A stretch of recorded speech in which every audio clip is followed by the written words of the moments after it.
Ashamaa harka fuunee hordoftoota siifaantubii kan biyya keessaa kan biyya alaa bakka jirtanitti nageenyi waaqayyoo isin haa baay'atu. Akkam jirtu?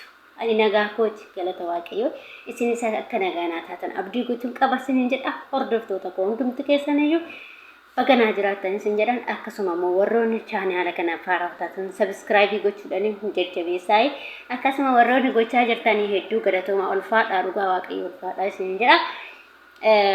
Har'a video tokko walitti deebinee jirra. Videoon walitti deebinee immoo mata dureen isaa waanuma miidiyaa irraa yeroo ammaa deemaa jiru jechuudha. Akkasuma immoo shamarran keenya yeroo baay'ee himboo qarshii dhaganan nyaatee keessaa ijoollee asii osoo hin taane ijoolleetiiti. Deebisanii immoo dhaamsa ijoollee kamiifan qaba. Ijoollee keessatti ormaa kana dhuftanii asitti heerumanii biyya kana keessatti heerumanii jechuudha. Rakkina cimaa keessa jiran baay'eetu jira. Dhugaa manni kun waan namaa dhossa. Akkuma kafanni keenya kun qaama keenya dhossu manni illee edaa waa baay'ee namaa dhossa jechuudha. Dhugaa wanti ijoolleen keenya keessa jirtu obboleewwan koo keessa jiran jechuudha. Obboleewwan kana na fakkaatan keessa jiran waa hedduudha jechuudha. Wantoota kana immoo akka gorsaatti hanga akka nama akka obboleetti takkaatti jechuudha. Wanta namni keenya immoo beektanii yeroo tokko nuti wal tuffachuurra kan gahe waan kunniin nu qonnama jechuudha. Walti dhagahuu dhabu wal xiqqaan maaliif guddaatti hima yookiin gorsa namaa san dhaggeeffachuu ati xiqqoodhaati maalii dhabeettuudhaati wallaaltuudha waliin jechuu wal qeequrraan kan ka'ame wanti akkanaa kun yeroo baay'ee shamarran keenya irratti deddeebi'aa jechuudha. Kun ta'uu qabu waliin keenya qeequu dhiisnee wanta hanga dandeenyu tokko walaa gorsinu. Nama tokkorraa waa baratanii ageechanii nama yookiin akka carraa haasaa kana keessa yookiin wanta nanaasa kana keessa gorsa tokko fudhachuu dandeessanii jechuudha. Ijoolleen keessattuu shamarran biyya ormaa jirru kun jechuudha. Osoo wal gorsine hanga walitti kofallee hanga maal jennu jechuudha. Ani dhugaa dhaamsa keessattuu ijoollee shamarran biyya ormaa kanaa qabu dhugaa waaqa isiniin jedha. Asitti keessattuu biyya kana keessatti baatanii ijoolleen heerumaa jirtan baay'eetu jira. Akkasuma heerumtanii kan daa'ima wajjin gatanii akkasuma immoo har'a kan qullaatti sigatee sibiraa deemu ofii isaatii galee yookiin immoo si asitti gatee hamilee kee kasitu baay'eetu jira. Ijoollee akkasii baay'een argasi baay'eetu bo'aa jira sammallee jechuudha. Dhugaa dubbachuuf wanta kana dubbadhu jedheen ture garuu walirraa baratu waan ta'eef namni yoo walirraa barata yoo waan akka carraa ta'ee namni tokko viidiyoo kana arge dhaga'uu danda'a jechuudha. Innis maalidha? Yeroo baay'ee ijoollee shamarran keenya asitti heerumtanii abbaa manaa godhannaa hin qabannaa bultii keenya ijaarrannaa jechuun keessa hin oolu. Garuu hoo jireenyi biyya ormaa kan baay'ee nama yaadachiisuu fi kan baay'ee bakka hin beeku dhugaa dubbachuu baay'ee jireenyi biyya ormaa jireenyumaa namatti hin taatu dhugaa rabbi.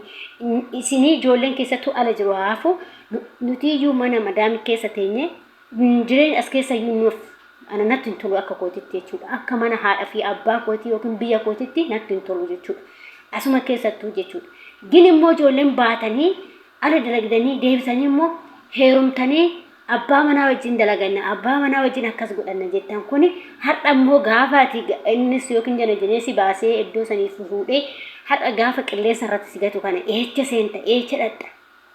Aggeeffadha dhugaa wantoota akkanaa kana waan baay'eetu jira. Duraan naasa'uun jedhee ture garuu amma namni akka irraa baratuuf nan dubbadha. Waan baay'eetu jira jechuudha. Innaa har'a eessa seentaa? Fakkeenya micayyoota akkasii fudhadha. Micayyoo sunis asuma keessa jirti. Micayyoon tun akka carraa micayyoon tun yoo xiqqaate waggaa 7 naannoo kana akka isheen bo'aa jirtutti himatteetti jechuudha. Micayyoon kun amma as keessa jirti. Hojii dhabdee hojiimti bakka dalagumti kun ta'uu fi dide erga mana xalabaati baate asitti xalabaadhaa baatee raawwatteetti janumaan baatee heerumte. Erga heerumtees dalagaan kun ta'uu fi didee durallee ta'uu fi didee heerumte jechuudha. Heerumtee asitti dalagaan kun ta'uu fi dide bakka yoo asis daate yookiin birrii dhoogatu yookiin immoo bakka ta'uu fi dide dalagumti kun ta'uu fi dide bakka.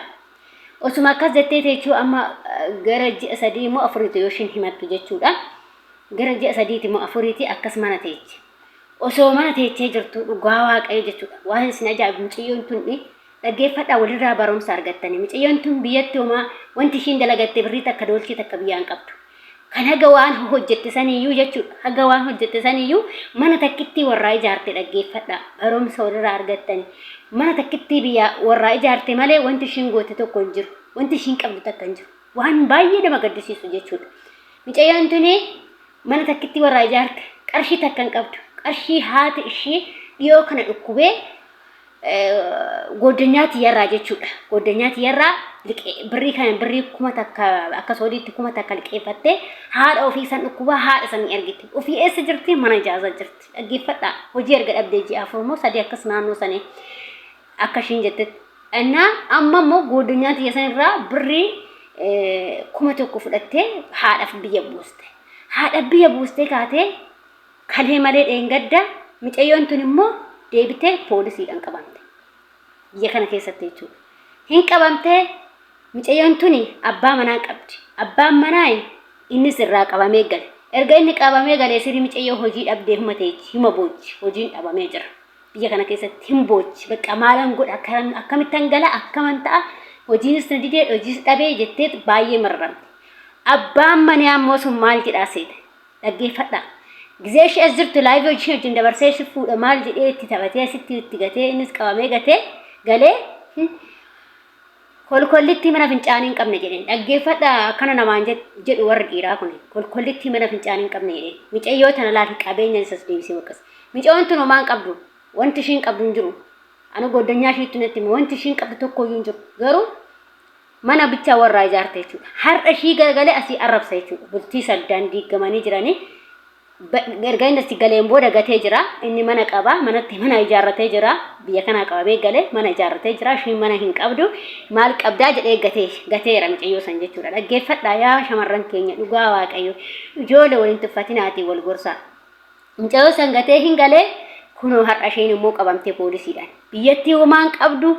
Carqii ishii fudhanne carqii hirriiba ishii raftuun fudhatan qaban jedhan dhugaa waaqayyo ijoollee carqii ishiin raftuun bakka hirriibatii fudhatan qabanii deemanii jedhan sanuu baasuu namni ishii baasu hin jiru masibaa kentee jirti wanni ishii baasu hin jiru mucayyoon tun dhugaa waaqayyo jechuudha bakka galtee ani akkam ishiin taatu na ajaa'ibee dhugaa waaqayyo jechuudha ani hin beeku dhugaa kunoo akkanatti qilleessa irratti haftu.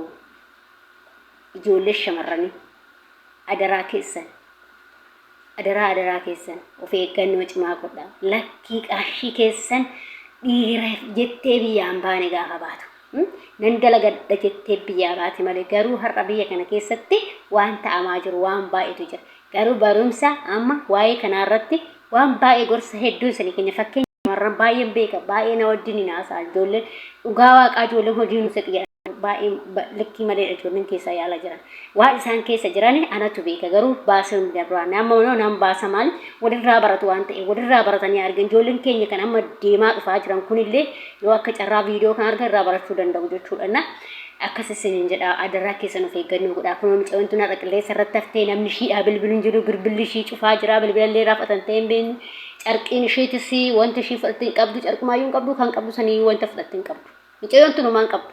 Beri liqaan sanuyyuu biyyaa isa maan qabdu bara osoo biyyaa qabaattee si liqeeffatti ishiidha jedhee yoo hojii argadhe jedhee si kaffalattee goddanyaatti yaraa fudhatte amma goddanyaatti yoo akkas jetteen simtu baay'ee tokko na gaddisiise birri garuu ishii qabamti ishii homaan qabne santu nama maraa bakka har'a qabamtee galte maal gooti eessa deemti amma amboon eessa deemti biyyaa silaa homaa wanti ishiin qabdu hin jirtu akkanatti kun qilleessa irratti achi ijoolleen teenya qilleessa irratti singataa inni gizee as dirru isitti taphatee akka barbaade ta'ee dhiirri kuni gaafa atichi waan qabne immoo sir taphataa hanguma feellee ta'u cinaacha keessan irratti qabachuu yaada kara tokko yoo baastan kara tokkoon qabachuu yaada akkauntingi keessa irratti waa galfachuu yaada obboleewwan koo irsha waadamina keessatti ijoolleen biyya ormaa jiru kun hundi keenya iyyuu jechuudha anas atis tokkuma waan ta'eef dhiiraaf hin bitamina dhiirri sinaa bitu malee dhiiraaf hin bitamina dhiiran qarshiin hin bitana dhiirri qarshii sinaa bitu malee dhugaa waaqasin jedha gaafa tarra homaan qabne haati fi abbaan keeyyuu si jaalatan namni ilmi namaa kan si jaalatu qabeenyi kee kabajaa si kenna